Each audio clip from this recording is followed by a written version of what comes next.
Bismillahirrahmanirrahim. Assalamualaikum warahmatullahi wabarakatuh. Baik, Bapak Ibu, perkenalkan nama saya Hizbullah Arja. Saya adalah penyuluh dari KPP Pratama Tanjung Balai Karimun. Baik, Bapak Ibu, pagi ini kita laksanakan penyuluhannya di Balai Kota Tanjung Balai Karimun. Untuk peserta yang hadir pada pagi hari ini adalah wajib pajak dari Badan Usaha, Perseroan Terbatas, Sektor Perdagangan. Baik, saya ucapkan terima kasih kepada Bapak Ibu semua yang telah hadir di kesempatan hari ini. Tepuk tangan dulu untuk Bapak Ibu semuanya. Oke, terima kasih. Sebelum kita mulai, saya ingin terlebih dahulu untuk memacu semangat kita. Kalau saya sebutkan wajib pajak, siapa kita? Wajib pajak. Nah, kalau saya sebutkan nanti wajib pajak, pahlawan penerimaan negara. Oke, bisa? Kita mulai, kita coba. Siapa kita? Wajib pajak. Wajib pajak, pahlawan penerimaan negara. Oke, tepuk tangan untuk Bapak Ibu semua. Terima kasih, luar biasa semangatnya. Baik, kesempatan kali ini saya akan membawakan materi dengan tema dari PP 23 menuju tarif pasal 17. Baik, Bapak Ibu, mungkin banyak dari Bapak Ibu yang bertanya, Mas, saya ini masuk kategori 23, PP 23 atau tidak? Atau masuk tarif pasal 17? Nah, ini pertanyaan-pertanyaan yang dimunculkan oleh wajib pajak baru, termasuk badan usaha yang nanti sudah melebihi dari jangka waktu 3 tahun yang diatur di PP 23. Baik, Bapak Ibu, saya akan sampaikan dasar aturannya, karena aturan ini penting bagi kita semua, menjadi kerangka acuan kita untuk melakukan tindakan dan pemenuhan kewajiban perpajakan. Baik, Bapak Ibu, ini aturannya saya sampaikan. Di sini kita membahas yang pertama dulu subjek pajak dari PP 23 itu diatur di pasal 3.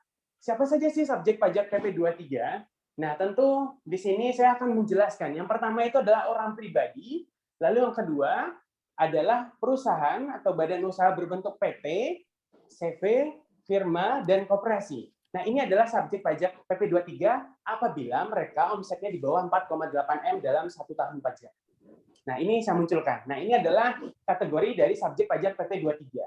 Nah, berikutnya harus Bapak Ibu ketahui, PP 23 ini juga mengatur tentang jangka waktunya, Bapak Ibu. Jangka waktu PP 23 untuk orang pribadi itu selama 7 tahun, untuk PT itu selama 3 tahun, untuk CV, firma, dan koperasi itu selama 4 tahun. Nah, jangka waktu ini apa maksudnya? Jangka waktu ini ditetapkan semenjak PP ini berlaku di tahun 2018. Yaitu untuk wajib pajak lama, Bapak Ibu yang sudah terdaftar sebelum tahun 2018, maka ketentuannya adalah nanti sejak tahun pajak PP berlaku. Sedangkan untuk wajib pajak baru setelah PP berlaku itu sejak tahun terdaftar. Nah, itu ketentuan terkait dengan mekanisme jangka waktu pemanfaatan PP 23-nya. Nah, ini harus Bapak Ibu pahami. Kenapa? Ketika sudah terlewati, nanti Bapak Ibu tidak bisa lagi menggunakan PP 23, harus hijrah ke tarif umum pasal 17. Semoga dipahami. Kita lanjut ke materi berikutnya. Nah, ini pertanyaan dari WP. Mas, saya ini termasuk kriteria PP 23 atau boleh memilih nggak sih? Nah, terus siapa sih yang tidak dikenakan PP 23? Nah, di sini saya jelaskan berdasarkan ketentuan dari pasal 3 ayat 2 PP 23, dijelaskan bahwasanya yang tidak dikenakan tarif PP 23 itu adalah, atau yang bukan subjek pajak PP 23, yaitu wajib pajak yang memilih untuk menggunakan tarif umum pasal 17. Penegasannya ada di PMK 99 tahun 2018, yaitu diatur di pasal 3. Apa pengaturannya di situ? Wajib pajak boleh memilih dengan cara menyampaikan surat pemberitahuan kepada KPP atau KP2KP tempat terdaftar. Surat pemberitahuan menggunakan tarif pasal 17 ini disampaikan ke kami. Untuk wajib pajak lama atau sejak PP berlaku tahun 2018 itu dari Juli sampai dengan Desember, yaitu batasnya di akhir tahun pajak. Sedangkan untuk yang 1 Januari tahun 2019 itu batasnya pada saat terdaftar. Jadi saat terdaftar harus disampaikan secara langsung untuk memilih tarif pasal 17. Begitu. Lalu berikutnya siapa yang tidak dikenakan? Yang tidak dikenakan adalah CV dan firma yang terdiri dari kumpulan orang pribadi yang melakukan kegiatan usaha pekerjaan bebas, melakukan kegiatan keahlian sehubungan dengan pekerjaan bebas, ataupun jasa yang sehubungan dengan pekerjaan bebas. Nah, ini tidak dikenakan PP 23. Lalu berikutnya adalah wajib pajak yang mendapatkan fasilitas 31A Undang-Undang PPH. Dan selanjutnya mendapatkan fasilitas di PP 94 tahun 2010. Dan yang terakhir adalah bentuk usaha tetap. Nah, ini yang tidak dikenakan. Jadi Bapak Ibu sudah bisa mengklaster diri Bapak Ibu, oh saya termasuk yang tidak dikenakan nih. Karena di awal sudah memilih tarif pasal 17, ya silakan menggunakan tarif umum pasal 17. Tapi kalau masih kategori PP 23, ya Bapak Ibu gunakan tarif final 0,5%. Jangan sampai salah tarif ya. Oke, saya lanjutkan. Nah, berikutnya, Mas, bagaimana nih ketika kami sudah melebihi dari 4,8 M? Saya ini PT baru terdaftar, tapi udah lebih dari 4,8 M. Alhamdulillah sekali ya Bapak Ibu ya. Semoga memang omsetnya terus naik dan ke depannya kewajiban perpajakannya juga semakin baik. Nah, di sini saya jelaskan berdasarkan pasal 7 ayat 1. Dijelaskan bahwasanya kalau Bapak Ibu sudah melebihi dari 4,8 M, masih boleh kok menggunakan final 0,5% sampai dengan akhir tahun pajak. Ya.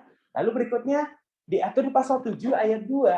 Apa? Pengaturannya di situ yaitu ketika Bapak Ibu sudah melewati di tahun pajak itu, tahun pajak berikutnya sudah tidak lagi menggunakan final 0,5% di PP 23 tahun 2018, tapi menggunakan tarif pasal 17. Nah, ini ketentuannya harus kita patuhi ya Bapak Ibu ya. Jangan nanti kalau udah lebih 4 kan masih mau stay di 0,5 ya jangan, harus pindah ke tarif pasal 17. Oke, selanjutnya, nah ini kesimpulan yang bisa kita sampaikan di penyuluhan kita siang hari ini. Baik, di sini saya coba sampaikan kesimpulannya. Kesimpulannya seperti ini Bapak Ibu. Kalau memang Bapak Ibu omsetnya masih di bawah 4,8, tidak pernah menyampaikan pemberitahuan tertulis, lalu Bapak Ibu juga termasuk yang dikenakan di PP 23. Nah, Bapak Ibu juga belum melewati jangka waktu yang ditentukan di PP 23. Ya, Bapak Ibu tetap masih stay di tarif PP 23. Terus bagaimana nih ketika sudah melebihi dari 4,8? Pernah membuat pemberitahuan tertulis dan menyampaikannya ke KPP atau KP2KP. Ya, Bapak Ibu sudah tidak berhak lagi menggunakan PP 23 tapi menggunakan tarif pasal 17, termasuk apabila jangka waktunya telah terlewati. Yaitu untuk PT tadi berapa lama? Selama 3 tahun. Oke. Untuk yang terdaftar tahun 2018 sebelumnya nih, sebelum 2018, nah maka di tahun 2021 nanti untuk tahun ini sudah nggak bisa lagi gunakan final ya, harus gunakan tarif pasal 17. Mekanismenya diatur di SM46 tahun 2020. Nah, ketentuannya mengatur seperti ini, karena SPT yang sebelumnya adalah final, maka untuk tahun berikutnya menggunakan tarif pasal 17. Oke, untuk angsurannya nihil berdasarkan SM46 ya. Terus untuk kurang bayarnya nanti gimana? Dibayarkan semuanya di pasal 29 badan. Oke? Baik, itu kesimpulan yang bisa saya sampaikan. Materinya saya akhiri, Bapak Ibu. Tapi sebelum saya akhiri, saya sampaikan kepada Bapak Ibu, fasilitas PP 23 ini juga mendapatkan insentif pajak ya, yang sebelumnya diatur di di aturannya yaitu di PMK 86, PMK 110, dan terakhir PMK 9 tahun 2021. Jadi insentifnya masih berlaku sampai dengan Juni. Dimanfaatkan Bapak Ibu UMKM. Baik, itu dari saya. Banyak maaf atas semua kesalahan, kekurangan dari saya. Saya tutup dengan mengucapkan Irian Cendrawasih, Kota Solo, Bukit Tinggi. Cukup sekian, terima kasih. Moga kita bertemu lagi. Assalamualaikum warahmatullahi wabarakatuh. Waalaikumsalam.